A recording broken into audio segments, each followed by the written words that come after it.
it chapter by chapter, one bite at a time. So many adventures and mountains we can climb.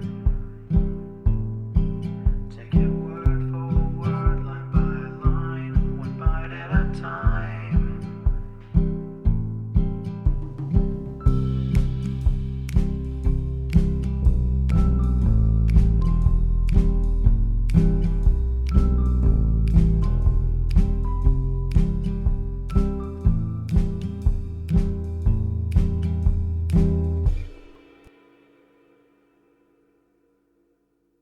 Welcome to Bite at a Time Books, where we read you your favorite classics one bite at a time.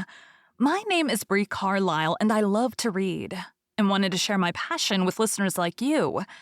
If you want to know what's coming next and vote on upcoming books, sign up for our newsletter at biteatatimebooks.com. You'll also find our new t-shirts in the shop, including podcast shirts and quote shirts from your favorite classic novels. Be sure to follow my show on your favorite podcast platform so you get all the new episodes.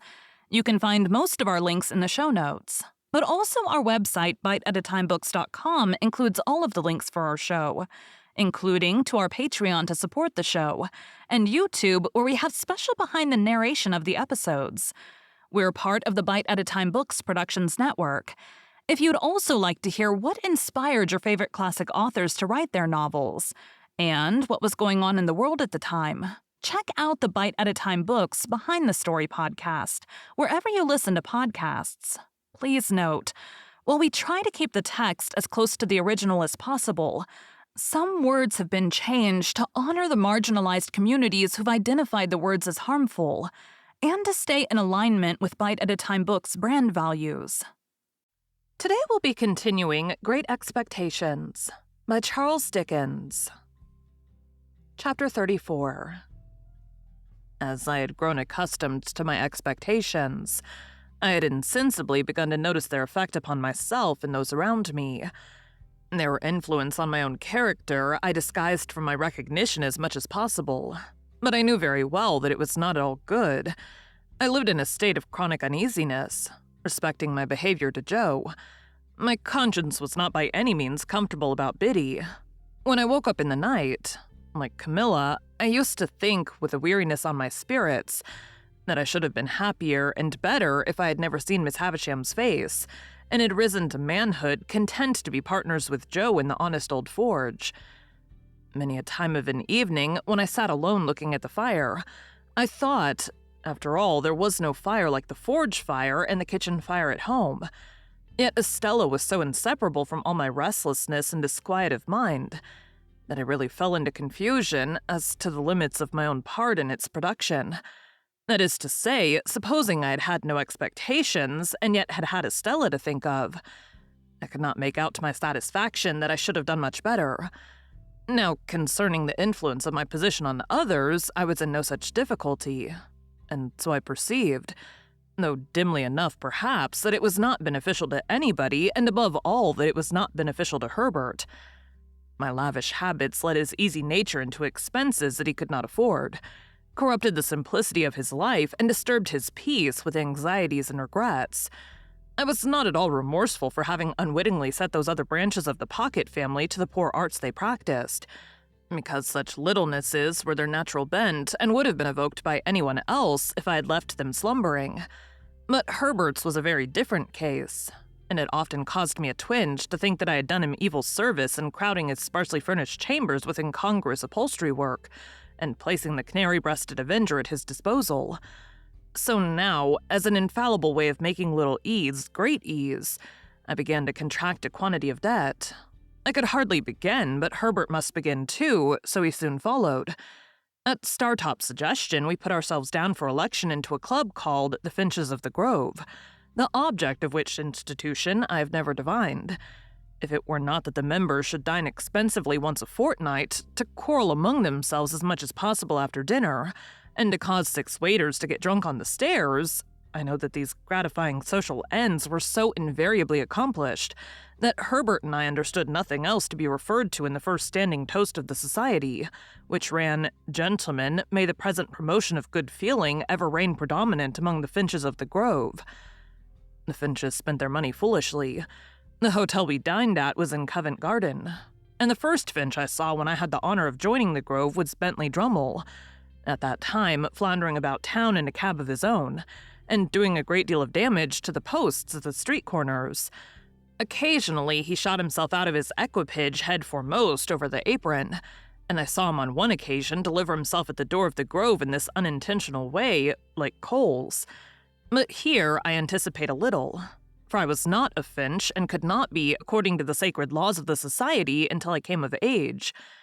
In my confidence in my own resources, I would willingly have taken Herbert's expenses on myself, but Herbert was proud, and I could make no such proposal to him, so he got into difficulties in every direction and continued to look about him. When we gradually fell into keeping late hours and late company, I noticed that he looked about him with a desponding eye at breakfast time, that he began to look about him more hopefully about midday, that he drooped when he came into dinner, that he seemed to descry capital in the distance, rather clearly after dinner, that he all but realized capital towards midnight, and that at about 2 o'clock in the morning he became so deeply despondent again as to talk of buying a rifle and going to America, with a general purpose of compelling buffaloes to make his fortune. I was usually at Hammersmith about half the week, and when I was at Hammersmith I haunted Richmond, whereof separately by and by. Herbert would often come to Hammersmith when I was there, and I think at those seasons his father would occasionally have some passing perception that the opening he was looking for had not appeared yet. But in the general tumbling up of the family, his tumbling out in life somewhere was a thing to transact itself somehow. In the meantime, Mr. Pocket grew grayer and tried oftener to lift himself out of his perplexities by the hair, while Mrs. Pocket tripped up the family with her footstool, read her book of dignities, lost her pocket handkerchief, told us about her grandpapa, and taught the young idea how to shoot, by shooting it into bed whenever it attracted her notice. As I am now generalizing a period of my life with the object of clearing my way before me, I can scarcely do so better than by at once completing the description of our usual manners and customs at Barnard's Inn. We spent as much money as we could, and got as little for it as people could make up their minds to give us. We were always more or less miserable, and most of our acquaintance we were in the same condition. There was a gay fiction among us that we were constantly enjoying ourselves, and a skeleton truth that we never did. To the best of my belief, our case was in the last aspect a rather common one. Every morning, with an air ever new, Herbert went into the city to look about him. I often paid him a visit in the dark back room in which he consorted with an ink jar, a hat peg, a coal box, a string box, an almanac, a desk and stool, and a ruler. And I do not remember that I ever saw him do anything else but look about him. If we all did what we undertake to do, as faithfully as Herbert did, we might live in a republic of the virtues. He had nothing else to do, poor fellow, except at a certain hour of every afternoon to go to Lloyd's, in observance of a ceremony of seeing his principal, I think. He never did anything else in connection with Lloyd's that I could find out, except come back again, when he felt his case unusually serious, and that he positively must find an opening. He would go on, change at a busy time, and walk in and out in a kind of gloomy country dance figure among the assembled magnates. "For," says Herbert to me, coming home to dinner on one of those special occasions, "I find the truth to be, Handel, that an opening won't come to one, but one must go to it, so I have been." If we had been less attached to one another, I think we must have hated one another regularly every morning. I detested the chambers beyond expression at that period of repentance, and could not endure the sight of the Avenger's livery, which had a more expensive and a less remunerative appearance than at any other time in the 24 hours. As we got more and more into debt, breakfast became a hollower and hollower form, and being on one occasion at breakfast time threatened, by letter, with legal proceedings, not wholly unconnected, as my local paper might put it, with jewelry, I went so far as to seize the Avenger by his blue collar and shake him off his feet, so that he was actually in the air like a booted Cupid for presuming to suppose that we wanted a roll. At certain times, meaning at uncertain times, for they depended on our humor, I would say to Herbert, as if it were a remarkable discovery, "My dear Herbert, we are getting on badly." "My dear Handel," Herbert would say to me in all sincerity, "if you'll believe me, those very words were on my lips by a strange coincidence." "Then, Herbert," I would respond, "let us look into our affairs." We always derived profound satisfaction from making an appointment for this purpose. I always thought this was business. This was the way to confront the thing. This was the way to take the foe by the throat, and I know Herbert thought so too. We ordered something rather special for dinner with a bottle of something similarly out of the common way, in order that our minds might be fortified for the occasion, and we might come well up to the mark. Dinner over, we produced a bundle of pens, a copious supply of ink, and a goodly show of writing and blotting paper, for there was something very comfortable in having plenty of stationery. I would then take a sheet of paper and write across the top of it in a neat hand the heading Memorandum of Pip's Debts, with Barnard's Inn and the date very carefully added.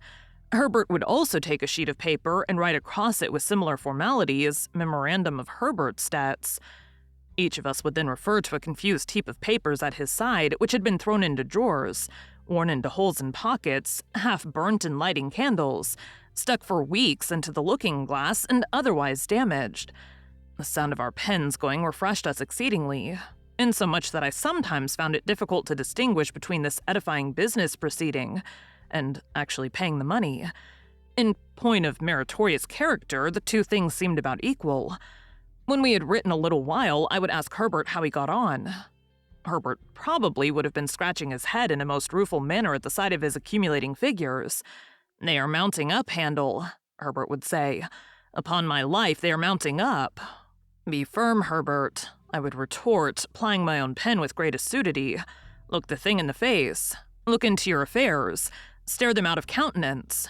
"So I would, Handel, only they are staring me out of countenance." However, my determined manner would have its effect, and Herbert would fall to work again. After a time, he would give up once more on the plea that he had not got Cobb's bill, or lobs or knobs, as the case might be. And then Herbert, estimate it in round numbers and put it down. "What a fellow of resource you are," my friend would reply with admiration. "Really, your business powers are very remarkable." I thought so too. I established with myself on these occasions the reputation of a first-rate man of business, prompt, decisive, energetic, clear, cool-headed. When I had got all my responsibilities down upon my list, I compared each with the bill and ticked it off. My self-approval when I ticked an entry was quite a luxurious sensation. When I had no more ticks to make, I folded all my bills up uniformly, docketed each on the back, and tied the whole into a symmetrical bundle. Then I did the same for Herbert, who modestly said he had not my administrative genius, and felt that I had brought his affairs into a focus for him. My business habits had one other bright feature which I called leaving a margin. For example, supposing Herbert's debts to be £164, 4 and 2 pence, I would say leave a margin and put them down at 200. Or supposing my own to be 4 times as much, I would leave a margin and put them down at 700. I had the highest opinion of the wisdom of the same margin, but I am bound to acknowledge that on looking back, I deem it to have been an expensive device, for we always ran into new debt immediately to the full extent of the margin, and sometimes, in the sense of freedom and solvency it imparted, got pretty far on into another margin. But there was a calm, a rest, a virtuous hush, consequent on these examinations of our affairs that gave me, for the time, an admirable opinion of myself. Soothed by my exertions, my method, and Herbert's compliments, I would sit with his symmetrical bundle and my own on the table before me among the stationery, and feel like a bank of some sort, rather than a private individual. We shut our outer door on these solemn occasions in order that we might not be interrupted. I had fallen into my serene state one evening when we heard a letter dropped through the slit in the said door, and fall on the ground. "It's for you, Handel," said Herbert, going out and coming back with it, "and I hope there's nothing the matter." This was an allusion to its heavy black seal and border. The letter was signed Trabb & Co., and its contents were simply that I was an honored sir, and that they begged to inform me that Mrs. J. Gargery had departed this life on Monday last at 20 minutes past 6 in the evening, and that my attendance was requested at the interment on Monday next at 3 o'clock in the afternoon. Thank you for joining Bite at a Time Books today, while we read a bite of one of your favorite classics.